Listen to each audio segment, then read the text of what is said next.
ಧಾರವಾಡ ಕೇಂದ್ರ ಕಾರಾಗೃಹ ಏನಿದೆ ಧಾರವಾಡ ನಗರದಲ್ಲಿ, ಸೊ ಆ ಒಂದು ಕೇಂದ್ರ ಕಾರಾಗೃಹದಲ್ಲಿ ನಿಷೇಧಿತ ವಸ್ತುಗಳು ಅಂದ್ರೆ ಬೀಡಿ, ಸಿಗರೇಟು, ತಂಬಾಕು, RMD, ವಿಮಲ್, ಲೈಟರ್ಸ್ ಈ ಥರದ್ದೇನು ಜೈಲ್ ಮ್ಯಾನ್ಯುಯಲ್ ಪ್ರಕಾರ ನಿಷೇಧಿತ ವಸ್ತುಗಳು ಅಂತ ಇರ್ತವೆ ಅವುಗಳು ಮೂವ್ಮೆಂಟ್ ಆಗ್ತಿರೋದ್ರ ಬಗ್ಗೆ ಅಲ್ಲೇ ಅವರ ಹಿರಿಯ ಅಧಿಕಾರಿಗಳಿಗೆ ಗಮನದಲ್ಲಿ ಬಂದು ನಂತರ ಅದನ್ನ ತಪಾಸಣೆ ಮಾಡಿದಂಥ ಸಂದರ್ಭದಲ್ಲಿ ಅಲ್ಲಿ ಇದೇ ತಿಂಗಳು 8ನೇ ತಾರೀಕು ಬೆಳಗಿನ ಜಾವ 3 ಗಂಟೆಯಿಂದ 3:30 ನಡುವೆ ಒಂದು ದೊಡ್ಡ ಕವರ್ ಅಲ್ಲಿ ಏನೋ ಒಂದು ಐಟಮ್ ಅಲ್ಲಿ ಬಂದ್ಬಿಟ್ಟು ಜೈಲ್ ಬಾಗಿಲಲ್ಲಿ ಇಡ್ತಾರೆ. ನಂತರ ಅದನ್ನ ಒಳಗಡೆ ತಗೊಂಡು ಹೋಗ್ತಾರೆ.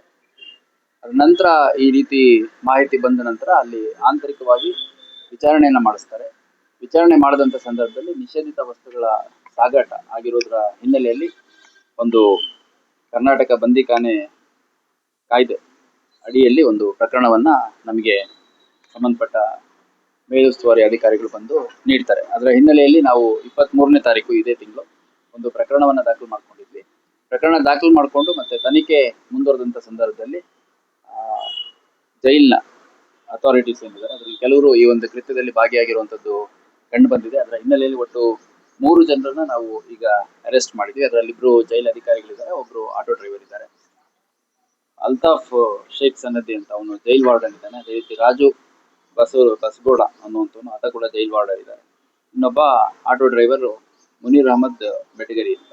ಈ 3 ಜನರನ್ನ ಈಗ ಸದ್ಯಕ್ಕೆ ನಾವು ವಶಕ್ಕೆ ತಗೊಂಡು ಅವ್ರನ್ನ ವಿಚಾರಣೆಗೊಳಪಡಿಸಿ ಅವ್ರ ಮೇಲೆ ಆರೋಪಗಳು ಕಂಡು ಬಂದ ಹಿನ್ನೆಲೆಯಲ್ಲಿ ಮತ್ತೆ ಆರೋಪಗಳಲ್ಲಿ ಅವರು ಕೃತ್ಯದಲ್ಲಿ ಭಾಗಿಯಾಗಿರೋದ್ರ ಹಿನ್ನೆಲೆಯಲ್ಲಿ ಅವ್ರನ್ನ ಅರೆಸ್ಟ್ ಮಾಡಿಕೊಂಡು ನ್ಯಾಯಾಲಯದ ಮುಂದೆ ಹಾಜರು ಮಾಡಿದ್ದೇವೆ.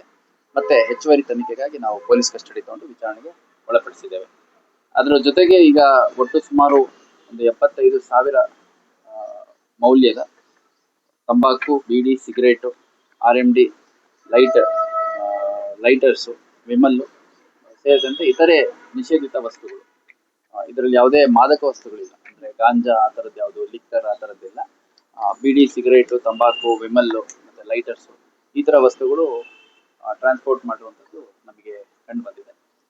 ಅದರ ಹಿನ್ನೆಲೆಯಲ್ಲಿ ಒಂದು ಸಮಗ್ರ ತನಿಖೆಯನ್ನ ನಮ್ಮ ಹಿರಿಯ ಅಧಿಕಾರಿಗಳ ಉಸ್ತುವಾರಿಯಲ್ಲಿ ಮತ್ತೆ ವೈಯಕ್ತಿಕ ಗಮನದಲ್ಲಿ ಮಾಡ್ತಾ ಇದ್ದಾರೆ. ಇನ್ನು ಈ ಒಂದು ಕೃತ್ಯದಲ್ಲಿ ಯಾರ್ಯಾರು ತೊಡಗಿದ್ದಾರೆ ಅನ್ನುವಂಥದ್ರ ಬಗ್ಗೆ ಆದಷ್ಟು ಬೇಗ ನಮ್ಮ ತನಿಖೆಯಲ್ಲಿ ಹೊರತರಲಾಗುತ್ತೆ. ಇದರಲ್ಲಿ ನಿಷೇಧಿತ ವಸ್ತುಗಳು ಅಂತಂದು ಯಾಕೆ ಕರೀತಾರೆ ಅಂತಂದ್ರೆ ನಮ್ಮ ಜೈಲ್ ಮ್ಯಾನ್ಯುಯಲ್ ಪ್ರಕಾರ ಇವನ್ನೆಲ್ಲ ಪರ್ಮಿಟೆಡ್ ಇಲ್ಲ. ಹೊರಗಡೆ ಬೀಡಿ, ಸಿಗರೇಟ್ ಆಗಲಿ ತಂಬಾಕು ಆಗಲಿ ಮಾರಿದರೆ ತಪ್ಪಿಲ್ಲ. ಅದು ಜೈಲ್ ಒಳಗಡೆ ನಿಷೇಧಿತ ಇರೋದ್ರಿಂದ ನಮ್ಮ ಬಂದಿಖಾನೆ ಕಾಯ್ದೆ ಇದೆ ಅದರ ಅಡಿಯಲ್ಲಿ ನಿಷೇಧಿತ ಇದೆ. ಇದರಲ್ಲಿ ಅಪ್ ಟು 5 years ಪನಿಷ್ಮೆಂಟ್ ಇದೆ. ಅದರ ಹಿನ್ನೆಲೆಯಲ್ಲಿ ನಾವು ಪ್ರಕರಣ ದಾಖಲು ಮಾಡ್ಕೊಂಡು ತನಿಖೆ ಕೈಗೆತ್ತಿಕೊಂಡಿದ್ದೇವೆ. ಈಗ ಒಳಗಡೆ